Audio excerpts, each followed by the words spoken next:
programme du golfe du Morbihan, du paddle, le château Soussignot, le site de Carnac et bien sûr l'île aux moines avec Eric. C'est par là, Eric? C'est par là. C'est parfait. Ah, bah quand même. Baie naturelle de 100 km² protégée des vents, le golfe du Morbihan jouit d'une douceur de climat particulier, réputé pour son immense variété de paysages aux ambiances presque méditerranéennes. Et c'est à bord du Corbeau des mers Langoustier de 1931 que commence mon voyage en Morbihan, petite mer en breton. C'est une petite mer qui fait environ 10 000 hectares. L'entrée est ici, entre Port-Navalo et Locmariaquer. Et tu as dans ce golfe, tu vois, 42 îles. Et nous, là, on va à l'île aux moines.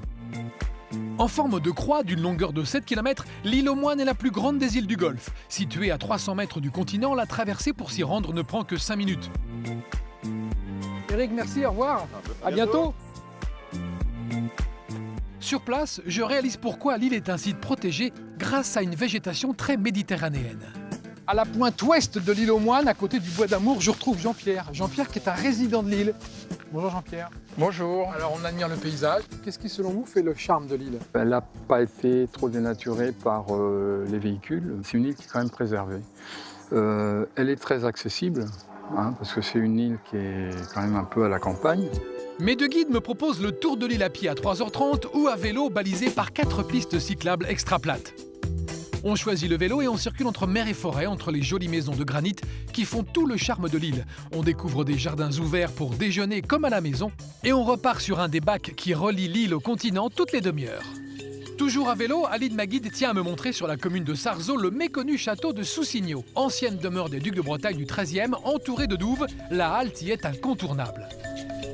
Bonjour Amélie. Bonjour. Merci de nous accueillir ici. Alors rapidement, ce château, pour le situer, il a 800 ans, je sais, dans quelques mois. Est-ce que c'est un château qui a souffert?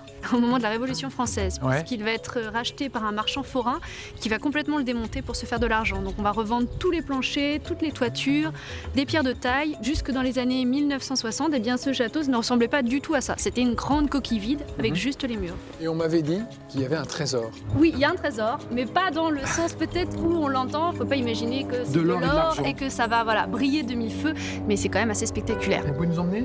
Oui, je peux vous emmener. Alors, je vous avais pas menti, c'est pas de l'or. Non, mais c'est très joli. Ce sont des parements, des pavements, des pavés. Un pavement, Pavement. un sol médiéval. Il est des 13e à 14e siècle. Extrait de la chapelle du château exhumé récemment, ce sol pavé exposé à la verticale est une pièce majeure de l'art décoratif médiéval. Un sol que Diane de Poitiers ou Catherine de Médicis ont certainement foulé et que je laisse à regret pour retrouver, à la nuit tombée, un lit. Le lendemain, je quitte l'authentique manoir breton où j'ai passé la nuit pour rejoindre la grande plage de Carnac et visiter un site mystérieux et unique au monde par son ampleur.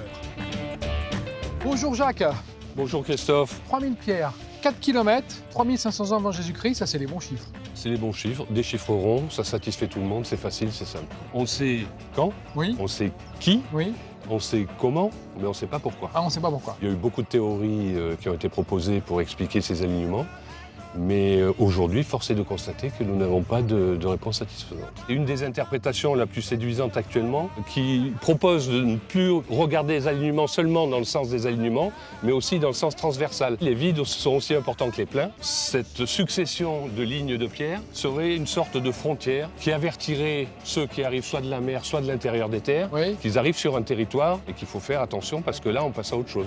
Et on va passer à autre chose pour la dernière étape de mon voyage à Arzon, commune du Golfe réputée pour la pratique du stand-up ou paddle. Bonjour. Petite initiation paddle ce matin. Est-ce que ça concerne tout le monde, le paddle? Hommes, femmes Ça concerne tout le monde, il faut savoir nager. Ouais. C'est la seule règle de base, on va dire. C'est comme le vélo, on peut en faire dans le tourmalet ou sur du D'accord. plat. Donc là, c'est un petit peu pareil pour le stand-up. Rassure-moi, l'eau est à combien? De Petite dizaine de degrés. toute façon, on ne tombe On pas. ne tombe pas, non. Jamais. Combi. Normal. Voilà. Combi. Allez, Ok, combi. c'est parti. Avec Jules. Salut Christophe. Allez. Au rythme de cette balade en paddle, je découvre au plus près de magnifiques petites îles privées. Il est permis de les accoster pour s'y reposer avant de repartir et de voguer plus au sud tout le long de la jolie presqu'île de Ruisse, étape finale de mon voyage dans le golfe du Morbihan.